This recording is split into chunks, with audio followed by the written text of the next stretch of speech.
This conference will now be recorded.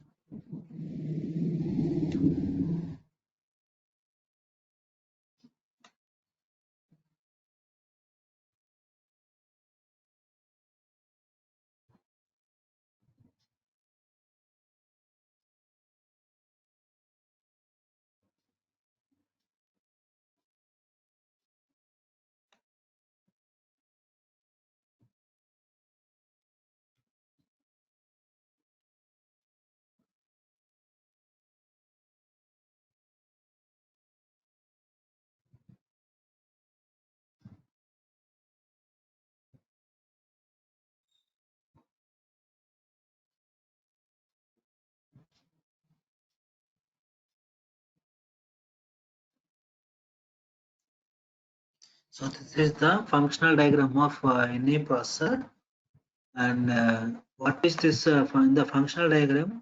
So what is this flag register and why it is required, right? Why, and here you see this is the functional diagram ALU with flag register, and this is the ALU with flag register, and here you see that 8085 is also having one flag register, right? And you can see here 8086 is also having flag register. See once again. Right. So this is the functional diagram of 8086, and this functional diagram is having one flag register.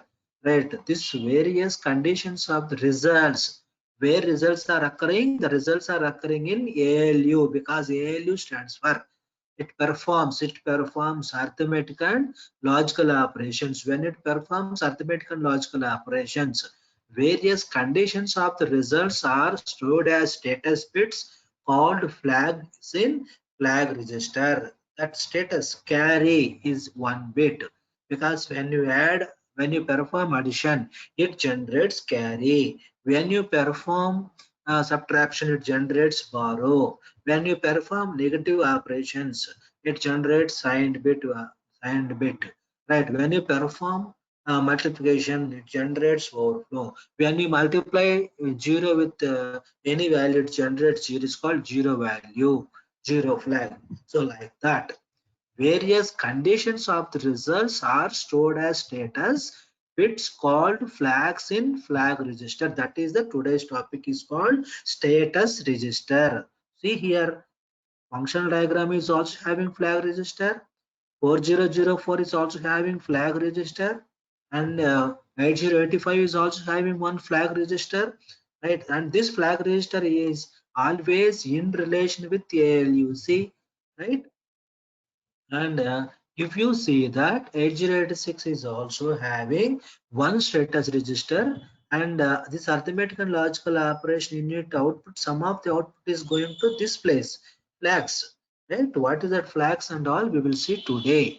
That is the today's topic is called as flag register of 8086 microprocessor. And these are the different blocks of bus interfacing unit and execution unit. I was explaining the register organization, and this is the flag register part in 8086, right? So register area of 8086, and these registers are grouped into 5 types, right? General purpose, index register, segment registers, point registers, and all these is we have seen in the previous presentation of register organization of 8086. And here we are seeing that the last one is called status register, which is also called as flag register. Right, so this is what a register, what it does, how to design the register, that we have seen already, and this is how to represent data out in terms of register, lower byte register and higher byte register for 16 bits. Okay, this I don't want to explain. The main purpose register is for fast access.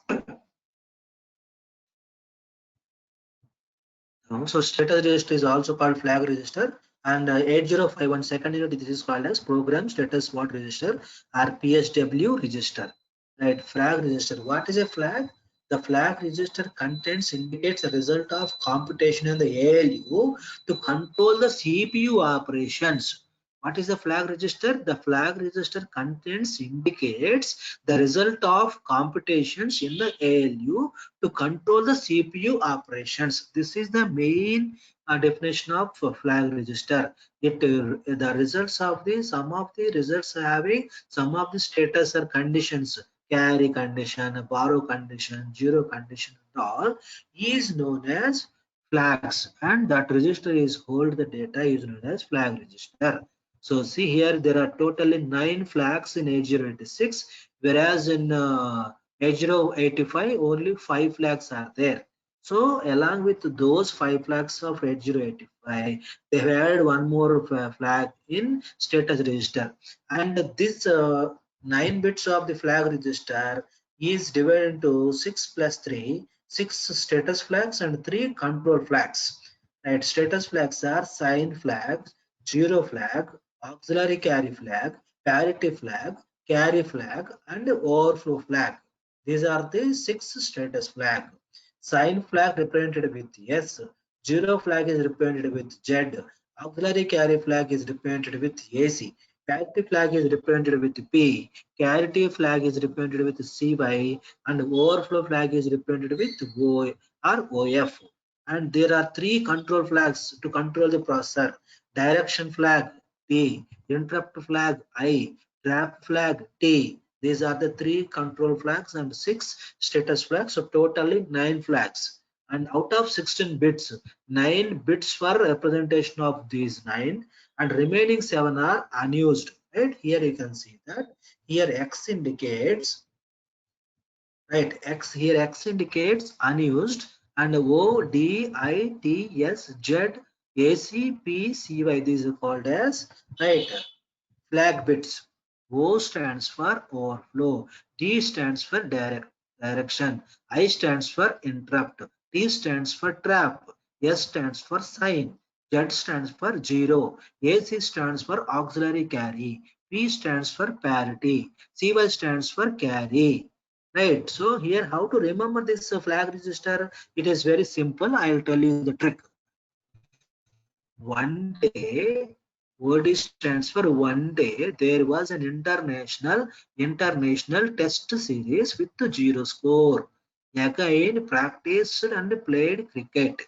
One day, international test series with the zero score. Again, practiced to play the cricket. So this is the trick to remember these flag bits. Right? X indicates unused. Only 9 bits are used. You see here, only 9 bits for flag representation and remaining are unused, right? So that's why here here the first one is called as carry flag, and this carry flag are each and every one, right, only one bit. So they may be either 1 or they may be either 0, right? Because one, every variable, if it is equal to 1 bit, that bit may be either 1 or that bit may be either or 0, either 1 or 0, right? So that's why here CY may be 1 or CY may be 0. If it is 1, that is known as setting. If it is 0, it is called as resetting. When it is resetting, no carry will perform any operation. Right? If CY equal to 0 means when you perform the addition, no carry is generated. Right? If CY equal to 1 means when you add the two values, carry is generated. That is the meaning of this carry equal to 1 or carry flag is equal to 0. So 1 means set the operation, 0 means reset the operation, and here X indicates unused or future purpose. So I have removed the X values and I kept only in the place of these flags. In the place of these flags, I have taken either 1 or 0, because 1 bit means either 1 or 0. 2 bits means 0 0 0 1 1 1 1 0, like that. Okay. So here this is called as parity bit, and this is called as auxiliary carry, and this is called as zero flag, and this is called as sign flag.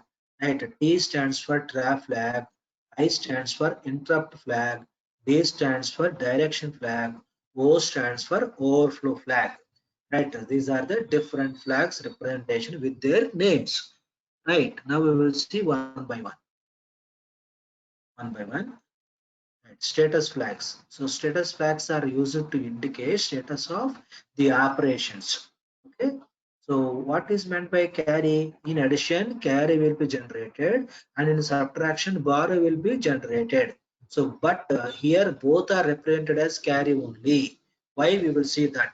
Because usually in computers, subtraction will not be done normal subtraction. It will be done using complementation.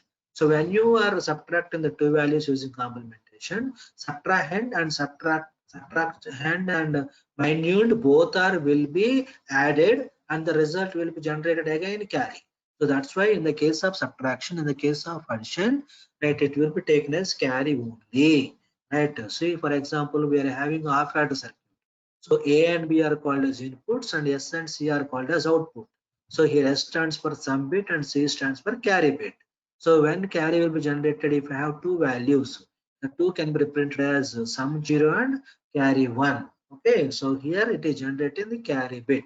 Whereas sum is the result, but it is also generating one more. This is called as carry bit. Now you see here full adder, for example, in the full adder we will add three single bit ones, and that will generate the sum and carry. Whenever I am having the two ones and three ones, then carry will be 1. Otherwise, sum will be 1. You see here 1, 1, 1, sum 1 and carry 1. Why sum 1 and carry 1? Because three ones are there, 2 power 0 and 2 power 1. So 2 power 0 and 2 power 1 equal to, right, 1 plus 2 equal to 3. So that is the way of representing these bits. Okay, so that's why here we are having some carry bit. Now you see, now I am adding 8 bits. It is also generated 9 bits. See, 1, 2, 3, 4, 5, 6, 7, 8. When I am adding 8 values, this ninth bit is called as carry. Right. So that's why here that carry will be stored in the carry bit of your uh, flag register. So if carry is generated, cy bit will be 1. If no carry is generated, cy bit will be 0. This is called a disposition. If carry is generated, this becomes 1. If no carry is generated, this becomes 0. Right? That is the meaning of this carry flag. Next one is called as, see here, if carry is generated, this bit will be 1. If no carry is generated, this bit is 0. Right? So if carry generation means carry is set. If no carry means carry is reset. So that is the meaning of this one. Next one, sign flag. So what is sign flag?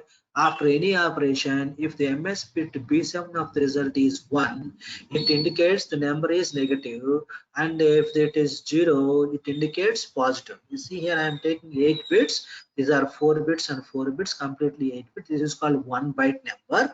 So in this 1 byte number, this is called as bit 7, and this is called as bit 0, bit 1, bit 2, bit 3, bit 4, bit 5, bit 6, and bit 7. So this bit 7 is called as MSB bit. MSB stands for most significant bit, right? Because this is 2 power 0 and this is 2 power 7. So 2 power 7 is the most or highest value. So that's why it is called as the MSB bit. If this MSB bit is 1, right, negative. If this MSB bit is 0, positive. How? You say, for example, right, now suppose minus 15.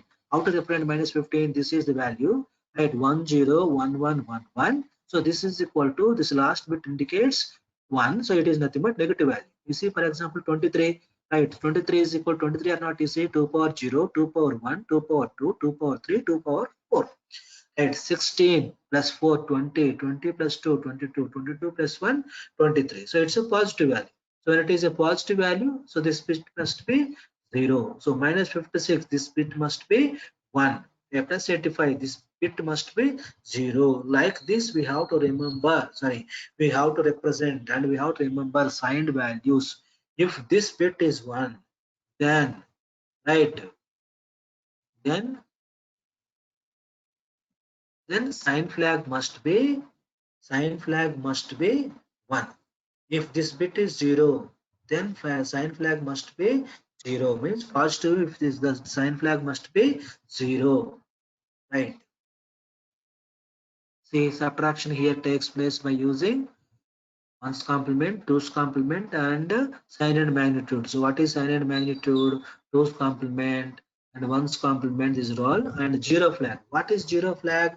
After any arithmetical or logical operation, if the result is zero, then the zero flag becomes one. For example, you see here, I am multiplying 25 with zero. What is the result? Zero. Then zero flag is equal to one. If I multiply zero by anything is zero, then the result will be zero. Then zero flag will be one. If I subtract the same number with the same number, then result will be zero. Suppose you take a AND gate, right? If one value is one and other value is zero, output will be zero. In that case, also zero flag will be one. So after any arithmetical or logical operation, if the result is zero, zero flag will be one. Otherwise, zero flag is zero. So this is the way of calculating how it is equal, how result is equal to zero. Right, this is what you call zero flag. Auxiliary carriage, and if there is a carry generation from nibble to nibble in BCD addition, then that carry is called as auxiliary carry. You see here, right, this is called as nibble and this is called as nibble. And nibble means 4 bits 4 bit.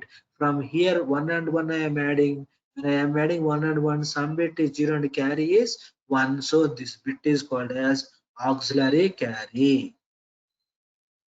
Overflow bit. Overflow bit means if the signed operation is too large to fit in the number of bits available to represent it, right? Then this overflow will be zero. What is parity? Parity is an extra bit to make the number of ones either even or odd is called as parity, right? So this parity will be calculated using even parity and odd parity, right?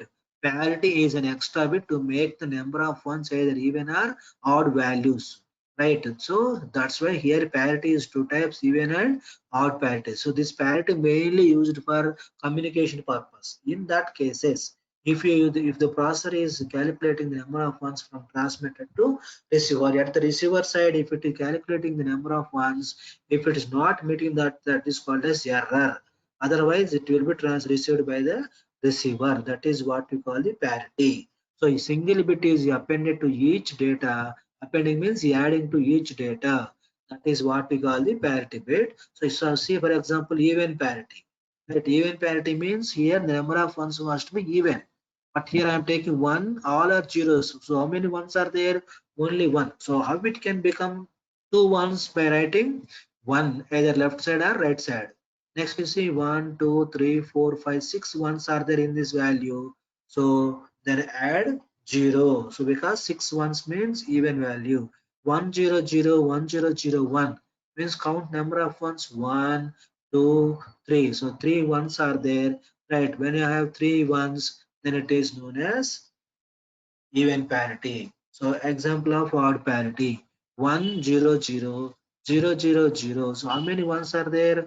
Only one because odd value is 1. So that's why it is becoming 0. Like that, these bits will be either set or reset for the parity flag or parity put position. So here this is called as parity bit, and this bit will be either 1 or 0 based on the even parity or odd parity. Right, control flags. There are three control flags: direction flag, interrupt flag, and trap flag. Right, and these control flags enable or disable certain operations of the processor. Right. You see here, this is the direction flag. So this direction flag is especially used in string instructions, and if direction flag is set, then the data will be taken from higher memory. Right, if the direction flag bit is 0, then it will take the data from lower memory. This is what we call the directions: left side, right side, up and down. This is called as direction flag. Right, so now you can shift the data in the string operations from one location to another location, or to left side or right side. Then that is used by the direction flag. Right. Next one is called as interrupt flag. The microprocessor will recognize interrupt request from the peripherals when this interrupt flag is 1. Right. If interrupt flag is reset, though no interrupt will be recognized. Now, what is meant by interrupt here? Interrupt is a process where an external device can get the attention of the processor. The process starts from the IO device. The process is asynchronous. Right. Whenever you suppose you are keeping the pen drive. How it would identify the pen drive has been connected to the CPU or laptop? Because here it shows that, right, pen drive has been connected here at the bottom level. Here it shows that the pen drive has been connected. Do you want to access it? Then it will display the folder values or so on so values. Then if you click on the folder, the pen drive contents will be open. But already we are on the job, but when we are keeping the external pen drive, that is executed by the interrupt. Interrupt is a process where an external device can get the attention of the processor. Right? Whenever you connect some external device, so that will be identified by the processor. That is known as the interrupt, and these interrupts are here maskable, non-maskable, vector, non-vector. There is separate topic on interrupt that there we will see. If that interrupt is required to the processor, then this bit will be 1. If interrupt is not required, then this bit will be always 0. That is the meaning of this interrupt flag. Next one is called as trap flag. So at the time of execution, right, by writing the program, we have to execute the program. How can you execute the program? For executing the program, you can execute either single step mode or a bulk mode. Bulk mode means by pressing F5, it will execute on the whole. By pressing F8, it will execute step by step, one by one. Right, so to execute single step mode of debugging or execution, then this trap flag must be equal to 1. Right, if you want to execute on the whole, this trap flag must be 0. That is what we call the single step mode for debugging. Right, you see in single stepping, the microprocessor executes an instruction and enters into single step interrupt service routine. Then if trap flag is 1, the CPU automatically generates an internal interrupt after each instruction, right, allowing a program to be inspected as it executes instruction by instruction, one by one. That I'll show you at the time of execution. That is because of this trap flag only, right? So here you can see that this is the 2019 May question paper. Okay? Draw the flag register diagram of 8086 and explain the functionality of each flag. This is the importance of this concept called flag register. Draw the flag of a register diagram of 8086 and explain the functionality of each flag for 5 marks. Right. So this is very, very important for the examination point of view also.